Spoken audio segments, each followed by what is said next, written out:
One of the mistakes I think I made was that I didn't just launch one product. I launched 7 products at the same time. Having some advice from people that have done it, I think is really, really important. If I had done things right in the beginning, I probably would have been profitable as a result. I mean, you can't be afraid to fail and you got to shoot your shot. Tell me a little bit about yourself and your background. Where were you before all of this, and what did you do, and how did you get into entrepreneurship and e-commerce? Sure. So, I have always kept my day job. I have always kept the e-commerce enterprise as a side hustle. So I am a chief marketing officer for an educational equity nonprofit. And I've worked as a marketer in the tech space for close to 20 years. So B2B tech, early stage startups. I did that for many years in marketing, public relations. After a few years, it just gets quite grindy. And then after the pandemic, I was like, I want to do something different. I want to do something that has a little more impact. And then I joined this nonprofit that I currently work with, which I absolutely love. The difference between working at an early stage startup where you're going 90 miles an hour, 7 days a week, to a nonprofit, which is a much slower, more relaxed pace, gave me time to where I was like, oh, maybe I could start my own business. And that's when I started doing research for Amazon. Oh, cool. And you started doing it on your own? Like, what did you create? Like, why did you create this product, or what was your product, and how did you get into it? Sure. So my company was called Solavi, and it is a women's resort wear company. So I started it because I have a girlfriend who used to work at Amazon corporate. And through research, and it also stands to reason just as a consumer on Amazon, there's a huge amount of clothing that is sold on Amazon. In fact, when I did market research, I learned that about a third, about 35% of clothing that's sold in the United States is sold on Amazon. So just a tremendous amount of clothing is sold on Amazon. But a lot of women are not particularly thrilled with the quality of a lot of the garments. Not to say that all Amazon clothing is poorly made. That's not what I'm saying at all. But I think that there have been a lot of, and I think it's true of just like social media clothing companies in general. Like you go on TikTok or you go on Instagram and you see like a cool influencer wearing something and you order it and it's not exactly the product that you saw in the ad. I think that there's a little bit of that happening on Amazon on occasion. And so with all of this knowledge, I said, hey, I want to do something where it's an ethically made product, something that is, the women who are buying it could really feel good about buying it. I'd like to make a product that's 100% cotton. So one of my products, a couple of my products were 100% cotton, which is a rarity on Amazon. Mostly it's synthetic fabrics. And I wanted the products that I did use synthetic blends with, like polyester blends or whatever, I wanted it to be recycled polyester. So harder to do, particularly through if you're going to use like an Alibaba Chinese manufacturer, which took me to India. So that was sort of the beginning of the research for Solavi. Nice. And how did you come up with that name, Solavi? I wanted something that was sort of bright and pretty and inspirational. And so Sol is Spanish for sun and La Vie is French for life. And so I just kind of smashed it together and I liked the way that it sounds. It makes no sense, but I thought it was pretty and it looked really pretty in the word mark. And again, having a marketing background and a branding background, I liked the ring of it. I got the website. I started designing, the word mark, and I really got into the branding. So I will definitely share with you my mistakes because there were many that I made that were very expensive, but I will also share with you the things that I think I did a pretty good job on and that I did right. And I have a little bit of proof to back that up. So yeah, no, one of them. looking forward to it. I do like the name Solavi. It's like a bit luxurious. Yes, and that too was something that I was attempting, was that, a lot of the price points in the market research and the product research I was doing, a lot of the price points were quite low for the products that I was selling, these swimsuit cover-ups and these caftans that I was selling. So my price was slightly higher than the average, not too much higher, but a little bit higher. And so I definitely wanted the brand to sort of reflect that. And that's another thing, is that Amazon just often doesn't have a lot of great brands. So that was another point to stand out. Definitely, yeah. You don't find a lot of luxurious or high-end products on Amazon, so that was an edge. And you said that you found your manufacturers in India. How did you find your manufacturer? So, through Travis's videos and through a number of resources that I found on YouTube, but mostly I watched a lot of Travis's. I watched his masterclass, and a collection of videos and resources that I used. Everybody pointed to Alibaba. Everybody said, look at Alibaba. It's sort of the de facto. There are certainly other places that you can go, but Alibaba is like probably the biggest and the easiest. So I went to Alibaba, and at first I started talking to Chinese manufacturers who simply they seemed like they ran very tight ships. They could send me samples very easily. They said, they could do almost anything that I wanted. They just couldn't do it in cotton, which I found very interesting. And then, so I was like, China's not it. China's just not going to be able to do it. I want to talk to somebody in India. And I knew that through other apparel companies that I like Free People and Anthropology, that a lot of those pieces are made in India. So I was like, okay, I'll look at India. And so sure enough, found a few manufacturers on Alibaba from India and started those conversations. And that's where things got really crazy. Interesting.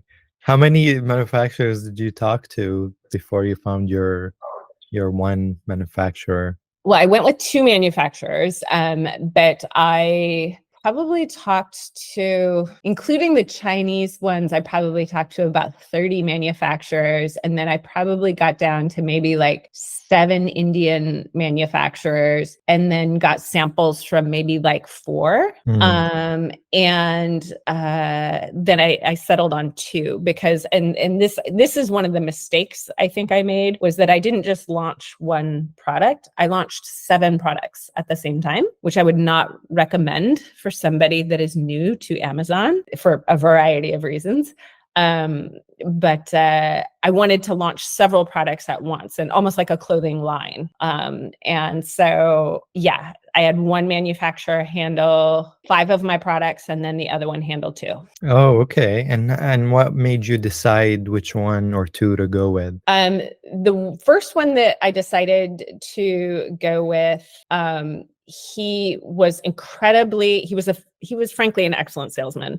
He seemed to know exactly what I wanted to do. He was incredibly flexible.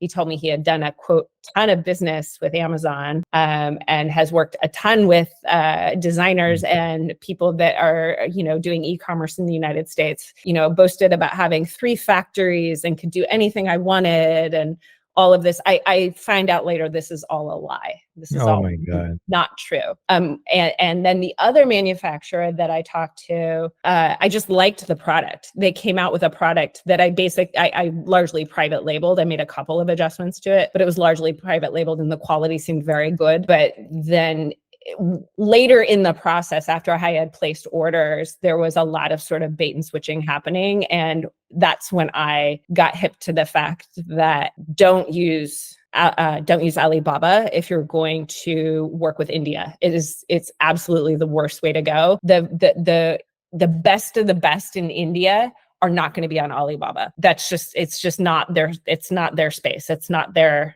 home turf. That's where you're going to find great Chinese manufacturers that are going to be able to work with you. You're going to be able to communicate with them. They're going to be able to do almost anything you want at whatever price point you want. But for India, you have to use a sourcer. And I very luckily through Upwork found an excellent sourcer who had a ton of experience in the apparel industry, understood what I was going through. Because at this point, I had placed these orders and things are just starting to go sideways, like communication. Like I've given them money and orders are happening, but they're getting really slow to communicate back to me. Samples aren't like, the labels aren't looking quite right. Like things are starting to go sideways and I'm getting nervous. And I'm like, what am I going to do? Like these guys are in Jaipur. I'm in LA. I'm getting up at like 5 o'clock in the morning to have these conversations with them. It doesn't like I need somebody there.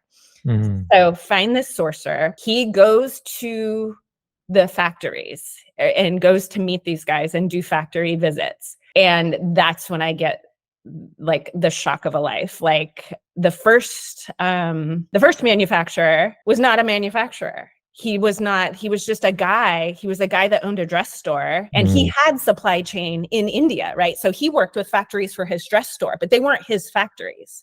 Mm. And that's why things were taking so long, is because he was the middleman, right? And he was taking a cut. I didn't know that. Wow. And so when my guy went there, he's like, "How did you find this guy? Like, this is so random." He's like, he's very nice, but he's not a factory guy, and he doesn't know what he's doing. And I was like, "Oh my gosh!" And I'm like, "I found him on Alibaba." He's like, "Oh no, you can't use Alibaba." And so huge mistake.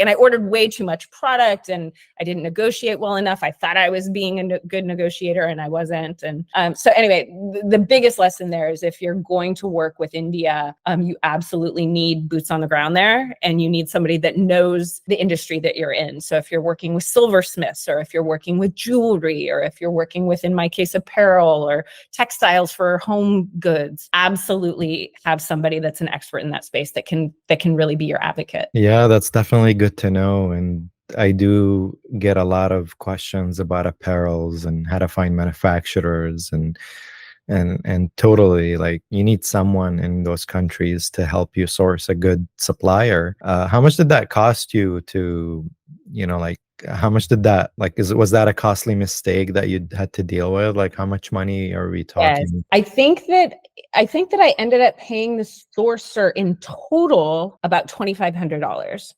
And that was he lived in Mumbai. He had to fly to Jaipur, spend a couple days up there. Luckily, he had family up there, so he didn't charge me for accommodations. And he just took out like a local regional flight. That wasn't terribly expensive, but it was a lot of time. He had to spend a lot of time. And he had to go and talk to the factories, find out what was going on. When he saw the way that things were being packaged, they weren't packaged according to Amazon standards. That was huge. So he had to go in and get everything repackaged. The quality assurance tests weren't going well. He had to get a new QA, the whole new QA done. There were a lot of like little details that Amazon would have really pinged me hard for, that he had to go in and clean up and straighten out. They had packaged everything up, ready to ship to Amazon before the QA had been done. They were kind of trying to just like get it done and slide it through. And he was like, no, like, every single one of these boxes have to be opened. My QA guy has to look at every single unit. And there were dozens of units that did not pass inspection that my customers would have bought. Wow. Yeah. So it was expensive, but worth it. But Totally. again, circling back, if I had started from the beginning with the right sourcer, I would have saved money on minimum quantities, money on price per unit, money, like he would have paid for himself, So. Yeah, I mean, I had a question today. Somebody was asking me, should I ship my first inventory purchase straight to Amazon? And I'm like, if you do a quality check, then okay, that's fine. But without checking the production of your purchase, like, don't just ship it. You got to be able to trust the supplier first. Yeah. Either have them ship it to your house or send an inspector to inspect the production in order, before you ship it to Amazon. Otherwise, that's all going to reflect on your store and your reviews. 100%. And even still, like I had 2 QAs happen, and the second one was with my sourcer there. My sourcer sat there all day, every day for 2 days, and just watched his inspectors go through every single unit. There's still a couple got through. And because in my reviews, like one of the pieces that I sold was this really beautiful kimono with like a tie, right? So it's like a robe, and a couple of the kimonos didn't have robes. And you're going to get review, like people are going to ping you on that. And you're going to get a review that's like, hey, this is a nice kimono, but it didn't come with a tie, or the loop that the tie goes in. There's no loops. That's really annoying. And it's just like, God damn it. So like, if you really care about quality, especially in my case where I'm charging a premium, like I'm not charging like a really low price for this product, like it has to pass. So by and large, my reviews have been very, very good. That was definitely Mm. something that I did pay attention to and was really quite mindful of. And so I had quite good reviews on all of my products. But if I hadn't had that inspection process be so rigorous, it would have been a disaster. Yeah, because one bad review can really, tackle your Oh sales. my gosh, it can destroy you. Absolutely. Yeah. And did you get any UPC codes at the time, like before? So at that point, were you selling on Amazon, or this is not yet? You haven't launched I on hadn't Amazon yet? launched yet. This is all just production process. As I had mentioned, one of the things that was really quite important to me was that, that these things were made mindfully, that care was given to the workers. And, I think the first factory that made the majority of my product, that was quite true. That the women that worked there, they had lives. And if they were sick or their families were sick, they could stay Mhm. home. They were given time off and they were paid a fair wage, and they were paid on time. All of those things checked out. But the second factory that I worked with, they said that, oh yeah, of course, we're great, we're reputable, blah, blah, blah. But then when my sourcer went, he said that the factory manager was kind of not a super nice guy. And when the manager stepped out for a moment, the sourcer asked the workers, he's like, hey, what's it like working here? Are you okay? And he's just like, and the workers are like, we haven't been paid in a month. Like, this Oh, guy isn't wow. paying us on time. And it was incredibly frustrating. So really, like, if you care about those things, if you care about production, and I suspect with China in particular, that it's a system, like it's all done, it's all dialed, and you're probably in good shape if you're working with somebody that's a reputable company that's been around for a long time. But infrastructure is a little different in India. It's not quite as buttoned up as China. So you really want to be careful. And again, your sourcer can check all that stuff out for you.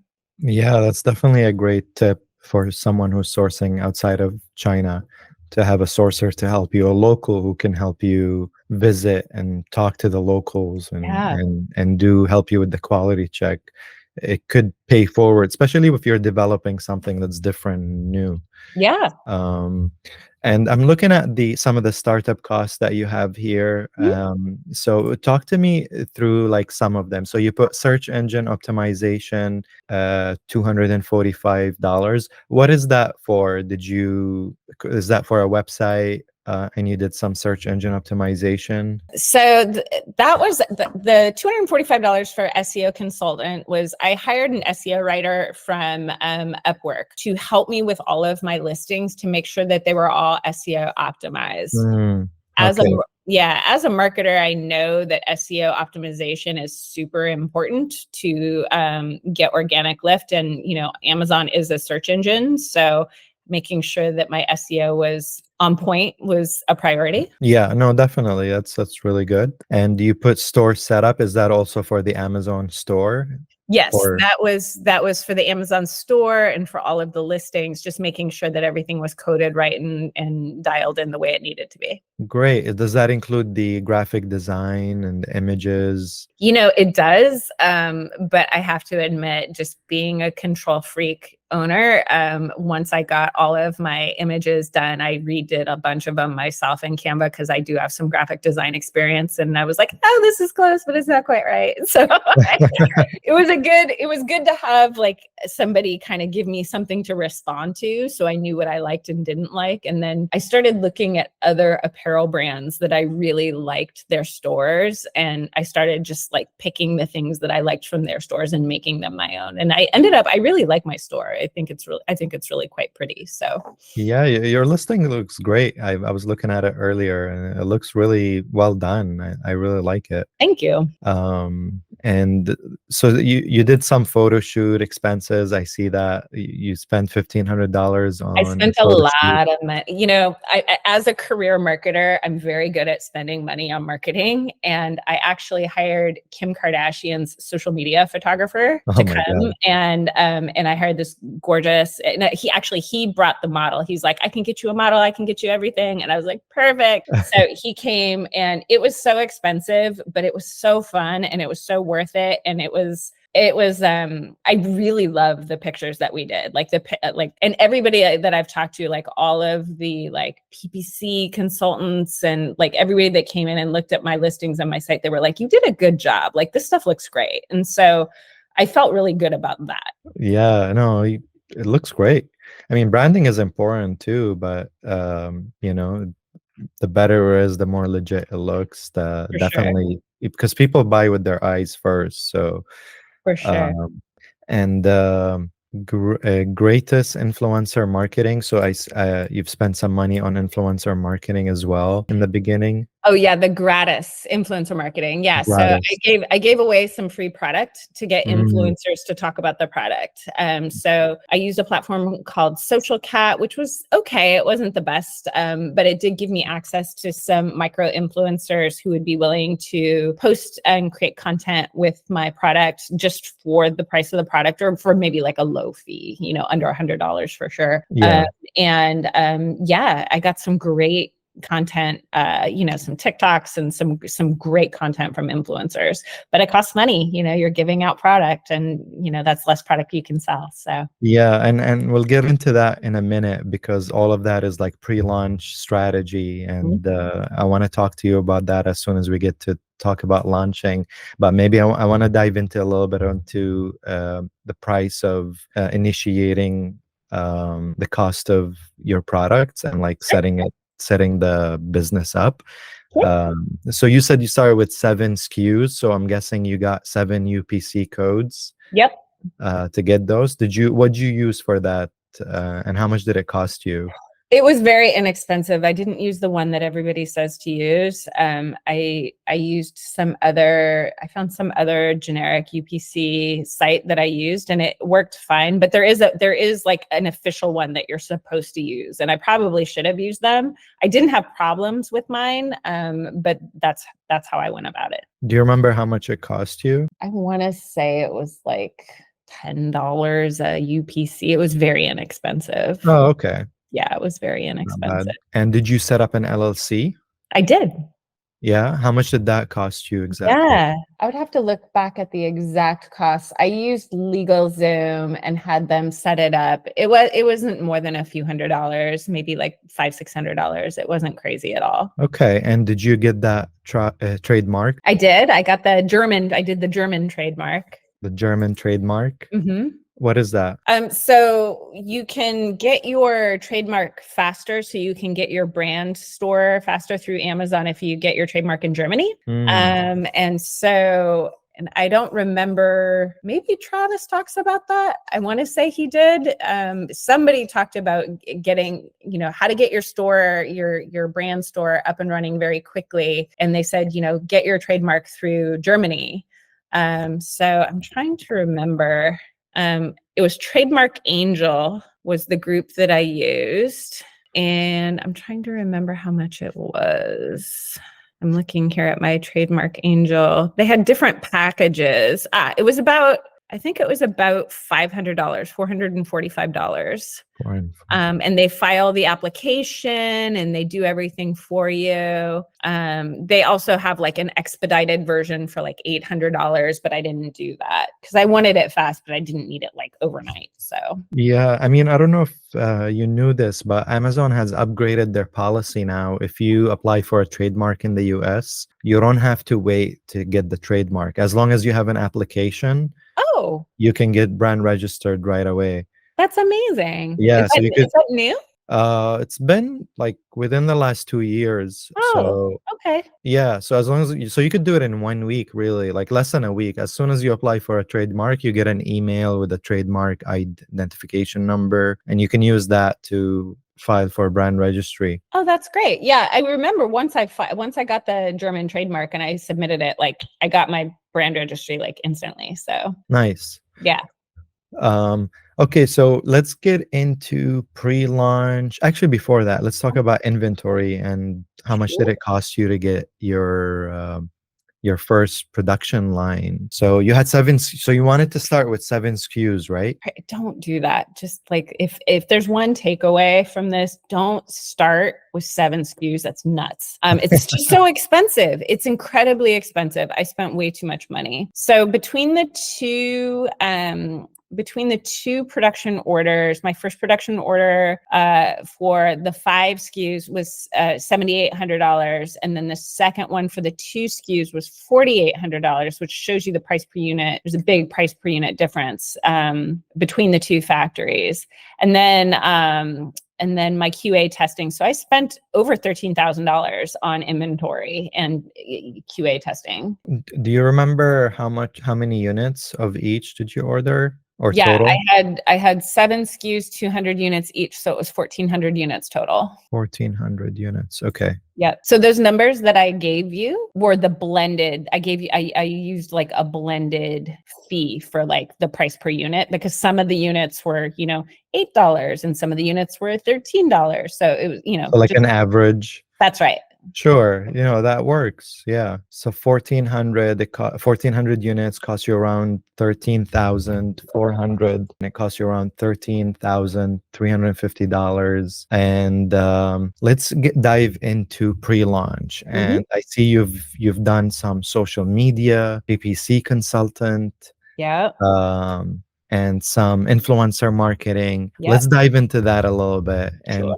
tell me, what did you do there and what was your pre-launch strategy? So before I launched, I started an Instagram, and before I even had product, I was just posting, and I took the Instagram is down now, unfortunately, but I had got my handle, and I was just posting like beautiful images, beautiful stock images, just to kind of create the vibe, and I was boosting them a little bit, not a lot of money there, just $10 here, $20 there, just to kind of start building an audience. Then through, I think it was a video that Travis did, he was talking about a virtual assistant that he had overseas. And I was like, gosh, that's a really good idea. I should just, because I don't have time to, because I still have a day job. And so I got a virtual assistant in the Philippines, and she was incredibly, she was smart and creative and well-priced. And I said, I just want you to build this channel. Just post, several times a day, create, here's a Canva account with a pro, it's a pro Canva account. Just go nuts. Just start creating really cool content. And she did a great job. And so we did that for about 3 months, and we built up a little bit of an audience. And then once the product came in, we launched on social and we're running ads. So yeah, it worked out really well. That's pretty cool. And you were promoting your influencer marketing was on their pages, or was it on your page? It was on both. So I was using Social Cat, and also my assistant was doing outreach, and would say, hey, this is who we are. If you're interested in our product, we can send you samples, blah, blah, blah. And then Social Cat, again, was just a very good low-cost way to get my product in the hands of some influencers. And you talk to them directly, and you strike deals with them directly. And they create, I would say 99% of them created really good content and pushed it out on their channels. And a lot of them left reviews, which was really nice. It was really helpful. Yeah, it was great. So that worked out really well. That was actually a good, Social Cat largely was a good use of spend. It depended on the influencers though. I had a couple flaky ones, but by and large, they were good. And what is Trivium? Did you use that for? So I learned about Trivium. This is, I don't know, let's see. I launched the business last August, and I was spending way too much on PPC. And I realized that I didn't know enough about PPC or advertising to do like a really nuanced, effective job. And I was like, I knew how to do keyword research. Like I knew the basics on that, but really dialing in, like turning the dials on the optimization and understanding rules and like all those nuts and bolts. Like there are just, and I just, again, know from my career, there are experts. There are people that just live and breathe that.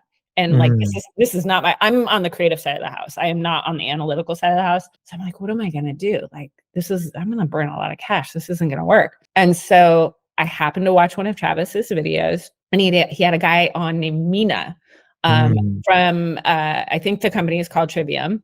And Mina is a PPC wizard. He is an absolute genius. And so I said, hey, Mina, I need to hire you guys. And so he connected me to one of his consultants named Jeffrey. Shout out to Jeffrey, because Jeffrey is a genius. He's like, I don't know what I was trying to think of like a famous basketball player. Like, what's the name of a famous basketball player? Like Kobe. LeBron, Kobe. He's like the Kobe of PVPC, Jeffrey. He is bonkers good. And he would like try to explain stuff to me, and I'm like, I have no idea what you're talking about. And he would just be like, okay, here's what we're going to do. You're going to pay a set fee, and I'm going to set you up with the software that we are in partnership with, which is called Scale Insights. Scale Insights is absolutely amazing. Pay the fee, get them to set it up for you. And then it has all of these rules. So every single one of my SKUs had like 100 rules. If this happens, then lower the bid. If this happens, then raise the bid. Completely transformed my sales and profitability. Now, I still wasn't making money because I way overspent, but it kept me from bleeding cash the way I had been. And if I had done things right in the beginning, I probably would have been profitable as a result of Scale Insights and Jeffrey. So that's awesome. Did you also, I see that you used Helium 10. Did you use that for keyword? Yes, love Helium 10. Helium 10 is such a valuable tool for keyword research and understanding your market, just understanding the size of the prize. And which, again, after the fact, I realized, and it's one of the things that Travis talks about so often, pick a niche product, pick something that's niche. And I thought, oh, swimsuit cover-ups, caftans, those are niche. No, they're not. And that's something that is really hard to gauge when you're just starting out. You don't know how niche your product is, because Amazon is like the universe. And so you're like, oh, hey, I'm going to sell purple pens because purple's niche, right? No, it's not. There's going to be 600 million purple pens on Amazon. When we say niche, we mean really niche. Find something that's truly, truly unique. And if you go to Helium 10 and you're doing market research and you find millions of people selling a similar product to you, you're competing against those people for attention and dollars. And that's really tough. So again, had I to do it all over again, I would pick a far more niche product. And also, did you use Helium 10 in like finding keywords to use in PPC marketing and to scale your marketing? Yes. To find like more words and keywords that people are searching for for advertising? Okay. Yes, absolutely. And the SEO for me and keyword research it's very similar to the SEO research I do in my day job, or have my writers do in my day job, is that you want to pick words that have or phrases that have good volume, but not so high volume that it's hyper competitive, but not so low volume that you're not going to back out any sales off of those. So you've got to, again, thread that needle between like a mid-range volume with like reasonable difficulty. And I think that's where like long tail keywords come in really handy. Nice. So now you've got all of that set up. You've done your social marketing. You've figured out the supplier situation. You got a good sourcer who's, making sure that your product looks good and the way you want it. And I see that you added packaging inserts to your product. Who designed your packaging and your logo and all of that? Did you do that yourself? Yes, I did. I did that myself. Again, just because I have experience in doing it, and was pretty control freaky about it when I would hire people to like come up with mock-ups for things. It just didn't look the way I wanted it to. So I did it the way I wanted it to, wanted it, and it looked good. And then as far as packaging for apparel in Amazon, you're going to be using largely a poly bag. And I didn't want to use standard poly. I didn't want just standard plastic. So I used compostable bags, which didn't look great. They looked kind of, to be honest, they just weren't that attractive, but they were compostable. And that was a big selling point for me. And so to dress it up a little bit, I did add the insert, which was like a 4x6 card of the model, the beautiful photography wearing the product with a QR code, find us on social, that kind of vibe. It was really, really cute. If I had it to do again, I would try to source better compostable bags. I wasn't super thrilled with the bags, but it did mean something to me to have them be compostable. So yeah, no, that's great actually, because a lot of people are trying to be more planet friendly and that kind of stuff does sell. And did you ship your product straight? So now that you had like your quality check and all that, did you ship your product straight from the supplier to Amazon? Yeah, yeah, which was terrifying. That was absolutely terrifying. I felt so much better once the sourcer was just so on it. And, we were talking several times a day, like late at night or early in the morning. And he just, and it's why my sourcer fees were high, is just, I was constantly like, hey, checking on this, has this shipped? I need shipping, I need tracking numbers and just keeping track of everything. And once things landed in the warehouse and were getting stocked, I felt so much better. But yeah, it was, that was intense. Yeah, no, I can imagine. And did you ship it by sea or by Air. air? By air? Yeah, we Okay, did by air. Yeah, we wanted to move fast. So cool. And when did you launch? When was your launch date? it was almost a year ago exactly. I want to say it was like August 11th last year, something like Oh, that. It was wow. like mid-August last year. So business was So about it's a year been, old. Yeah, oh, that's awesome. yeah. Well, congratulations. Thank You you. did what, yeah, yeah. I mean, doing all of that and going through all of that, I mean, is Yeah, the amazing by business itself. the business itself did not catch fire, largely because of a lot of the mistakes that I made early on. And I think it was this hubris that I had, like, I'm a smart person. I'll figure it out. I'm going to watch some YouTube videos and I'm going to just kick ass and do this. And I think it's really important. I know Travis offers a program that is probably well worth its weight. I think that having some advice from people that have done it, I think, is really, really important. And I did not have anybody to do that with, right? I had watched some videos, thought I could do it myself, and it ended up costing me an awful lot of money. So I think that that and not understanding the Indian manufacturing landscape, I think just it added a whole layer of complexity. So had I do it again, I would probably get some outside help. And I don't know Travis. I've never talked to him before. This isn't a paid advertisement for his product or anything, but I do think having some consultancy or some advice on how to do this would have probably saved me several $1,000s. So yeah. And then also one thing that I do know about the course is that I think he calls it passion product. And he always talks about, like, you got to be passionate about your product. Okay, I liked my product. I liked it. I thought it was nice. I thought it was a pretty product. I thought it was fine. Was I obsessed with it? Did I want to talk about it night and day? No. And that I think is his point. I'll talk to him about it at some point. Is you want to be passionate about your product. You really, because you're spending a lot of time working on this business, a lot of it. And at the end of the day, why I'm wrapping this business up is that I'm not super passionate about it. It's not, I like swimwear, resort wear, or whatever, but it's not something that I want to like think about 15 hours a day. Mm. So ultimately, I think that's his point, is pick something you really love, because you're going to be spending a lot of time working on it. I mean, it's definitely a cherry on top if you're passionate about the product you're launching. And sometimes it might be hard to, find something that you're really passionate about, Yeah. but using the right tools and the right guidance, Yeah. it can give you an edge. I mean, mentorship and coaching.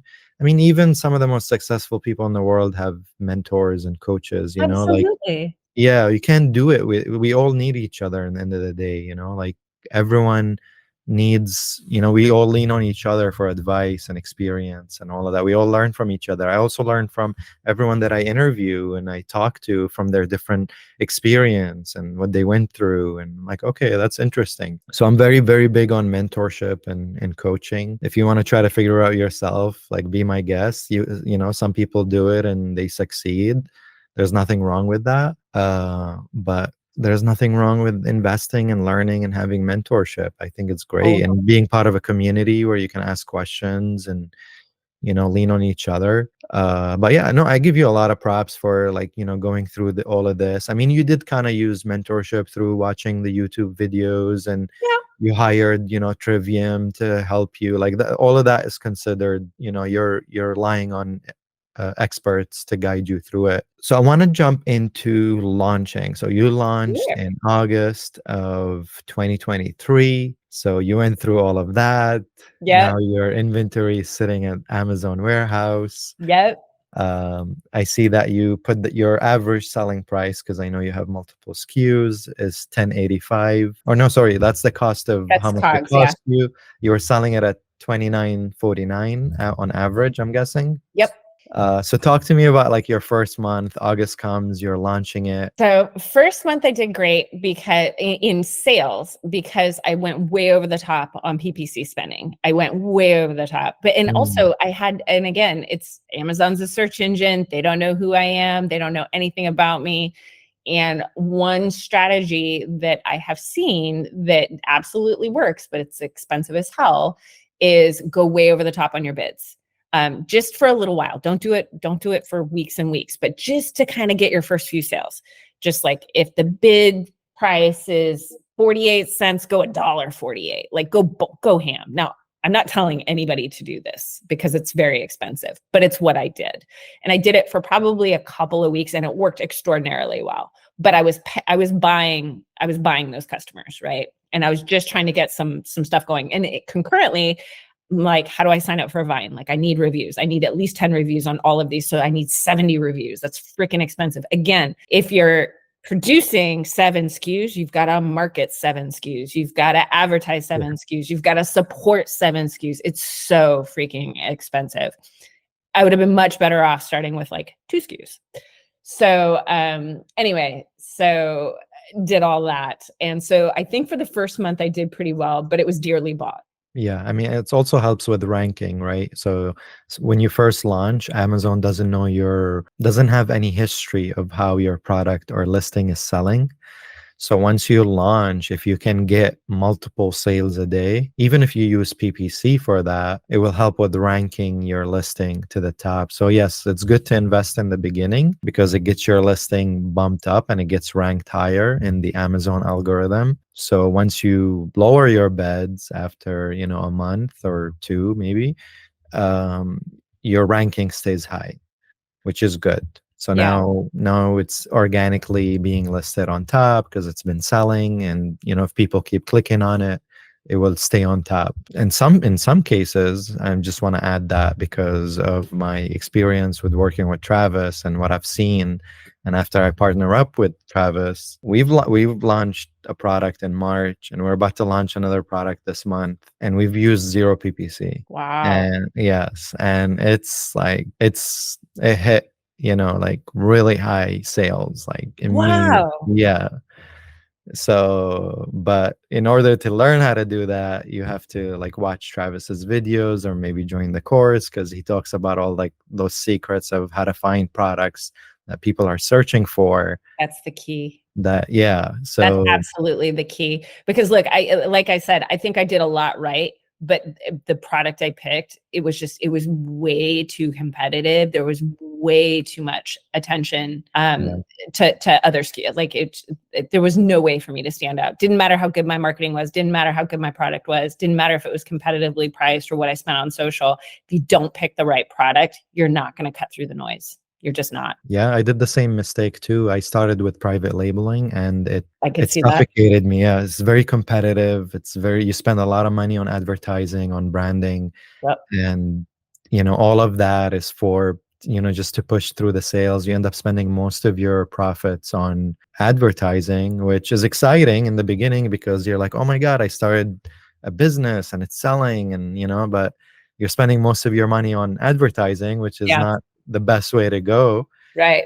But after partnering up with Travis and learning, like there's other ways to do it that can scale really quickly without even using PPC, which is amazing. But That's insane. Yeah, that makes me want to take the class. That's really interesting. and one thing also is pre-launch strategies is really important. We talk about Kickstarter and building a crowd and all of that. It's sometimes, especially in the beginning, it might be intimidating to start doing all of that. And especially in the beginning, you're in that mindset of like, oh, I'm just like rushing to launch my product. So like, I just want to get it out there. But actually, if you follow like he did with peanut performance nut butter, Mm-hmm. he made over, I think, 20 grand in Kickstarter, which like kind of financed or finances entire startup cost for his product. Oh, that's great. Yeah, so it's like there are ways to, to launch your product in a much more strategic way, have a bunch of people that are waiting for your product. I feel like your product could be very social media trendy because there's a lot of women out there that are looking for resort outfits that they just want to be comfy in. And I feel like there could have been a way for you to market it outside of Amazon and drive that traffic into Amazon. Yeah, I think again, I think a better external approach would have been TikTok. I think there would have Mm. probably been some vibe on TikTok that I could have driven. Yeah, I used Instagram and I got a little bit of traction on Instagram, but I think it was right around when the TikTok shops were really hitting, and I that was one place that I didn't spend a lot of time that I probably should have. Yeah, and I get it. I mean, not everyone is social media savvy, and it's Mm, intimidating at first, and you have all these costs, and you have a full-time job, like you said, and yeah, it's challenging a bit in the beginning. So your first month, you made 4,259 in revenue. You've sold 146 units, which is incredible, but you did spend a lot of money on PPC.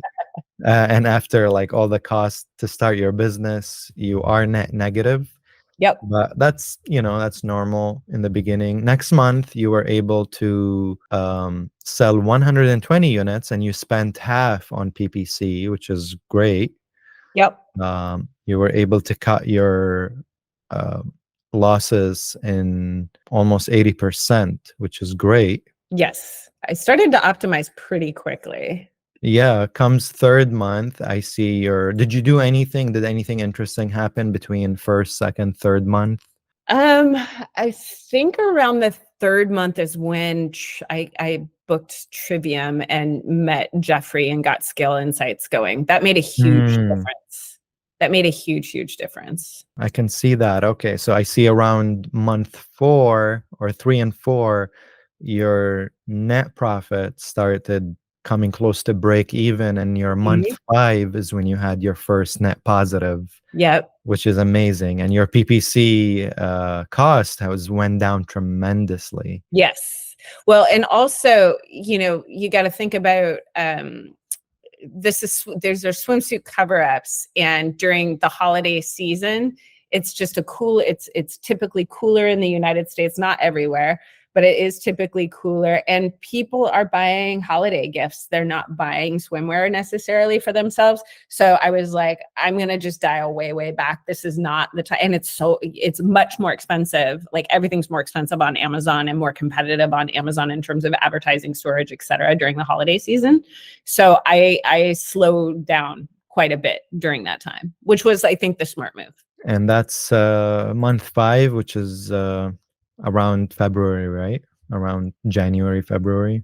Month 5 was January. Uh-huh. And then month 6 and 7, you're netting positive, which is amazing. PPC cost is down. And then around month 8, you had a bit of net negative, Mm-hmm. and PPC price went up. Did anything happen there? Um, I'm not entirely sure what happened there, to be totally honest. I think that because there was certainly a spike in sales, spring hit.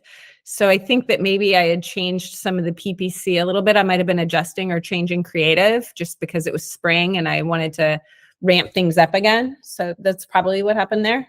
Yeah, and then month 9 is your best month yet. You've sold Yep. 56 and you've made the highest net Yeah. positive, which is great. Month 7 was good too. Month 7 and 9 are Yeah. the most net positive. Yep. And month 10 and 11 were negative again. Mm-hmm. So Well, and that's largely because now I'm getting into long-term storage fees and things like that. Like the fees at Amazon are starting to pile up, and I'm like, do I really want to just be grinding out PPC on this stuff? And that's when I've made the decision to sort of start offboarding the business, because it's a lot of work on things that I'm not super passionate about. And you'll see that the yield that I'm getting is really small after a year. Like I put a Yeah. lot of work into this business and I'm just not getting the yield, like the payoff isn't happening. Yeah. So, and again, had I to do it over again, knowing what I know now, I would have approached things very differently, probably gotten a lot better, like positive reinforcement in terms of sales and revenue earlier, which would have kind of kept me going. But at this point, I'm like, you know, this is hard. This is really hard. So I'm wrapping this up. It's not to say that I'll wrap it up forever. I may try something else in the future, but yeah, it's one of the reasons I'm wrapping the business up. Yeah, I mean, totally. Now that you know how the whole process is, and it'd be Yeah, much easier to launch something different, maybe with a different strategy. totally. One tip about inventory is not to ship all your inventory at once, so you don't get trapped into long-term storage fee. Those were killer. I couldn't believe. I was like, "What is this? What is this huge bill?" I was like, "Oh my gosh." Yeah, they start. Whew. That happened to me with my first product. My first product wasn't selling at all. It got restricted from being. No. Yeah, it got restricted. I wasn't allowed to do PPC marketing, What were you? and Can I ask what you were selling? I was selling a prong collar. And so when I did the market research, it was very low competitive market, right? So I thought, okay, that's when I got into private labeling. Got it. And when I jumped into it, I shipped all my product there, about 1,500 units, right? Thinking, oh, this is all going to fly in no time. I know that Positive feeling. first product, rushing into it.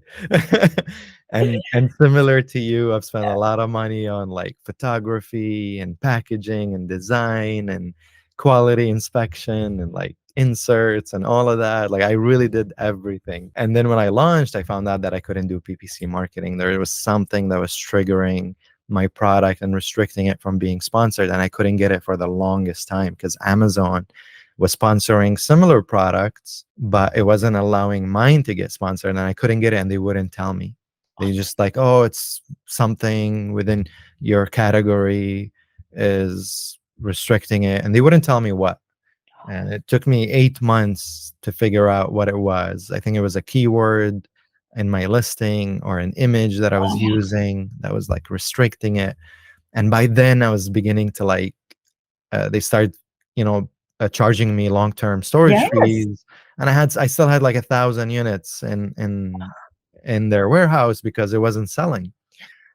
So yeah, that was a disaster, honestly. My first product was like a whole mess. I've lost like $13,000 in Yeah. total, and I had them ship it back. They charged me like $3,000 or $2,000, I can't remember, for them to ship all my units back to me because it spread all across the US. Yeah. And they ship them one by one or two by two, and it was just like, it was so expensive for them to ship it back. Yeah. I lost so much money. Ugh. Thankfully, I didn't give up. Yeah, so I tried again. I tried again with private labeling, it was a better product, and I was making a little bit of profits. But after partnering up with Travis, I met Travis last year, and he told me like, stay away from private label. It's like it's too competitive. After I partnered up with him and I saw the potential, I was like, okay, no more private labeling. And now I'm seeing like something completely way better. I mean, Oh, good. yeah. I mean, we've made over $10,000 a month on this product since we launched in March, and I'm really optimistic about this next product that we're launching in August. Um, it's amazing. That's so exciting. Y- Congratulations. That's amazing. That's y- inspiring. Yeah. Um, So before we end this, because I know we're running close on time, I know you said there are some mistakes that you want to share, some Sure. costly mistakes, and I know you went over some of them already, but like maybe we can put them in order. What are some 3 costly mistakes that you've learned from your experience, and Oh, that maybe you would have done it differently? for sure. So for me personally, I think the mistake number one was not using an Indian sourcer. I knew that I wanted to work with Indian manufacturers, and I didn't go through the right channels to get the right manufacturers. That I think was the first mistake. Second was going way too big, way too fast. I started 7 SKUs at once instead of testing the waters with the product. I bought too much of each product. I over invested in inventory straight out of the gate. So my confidence really cost me there. And I think that not getting my PPC in order straight out of the gate. I think if I had to do it over again, I would use skill insights straight out of the gate and really do. Actually, is that my biggest? No, the biggest one before that, let me scratch that. The final mistake, I think, would be product research. I did not pick the right product. I think if I picked the right product, the PPC would not have been an issue. And if I picked the right product, had the right sourcer and tested into the market, I'd still be in business. Mm, Yeah. wow. Yeah. Well, thank you for that. And I want to say, on top of like all of this, I mean, thank you for the honest results and sharing your Of experience. course. And it's very valuable because we all learn from each other. But Absolutely. I just want to congratulate you for going through all of that and like actually taking a bet on yourself and doing that. You do have an awesome product. I'm not gonna lie, I do like it, Thank and you. it's something that I would gift my girlfriend. Like it's a really cool product. Thank you. And I just want to congratulate you for taking a bit on yourself and going through the steps. I mean, you learn a lot by doing that, and we Absolutely. learn from our mistakes. Absolutely. I mean, you can't be afraid to fail and you got to shoot your shot. And I've always wanted to start my own business. I've always wanted to do something creative and fun. And I did it and it was great. And to your point, despite the fact that this particular product did not pan out, I learned so much in the process and I know what not to do. And I know what I need to do if I want to do it again. So Mm, failure is, what is that saying? Failure is an incomplete success. So if I decide I want to pick this back up and keep going, I'll do that. I love that. Well, thank you so much, Cynthia, for joining me. I appreciate My it. pleasure. Thank you for having me on. This has been great.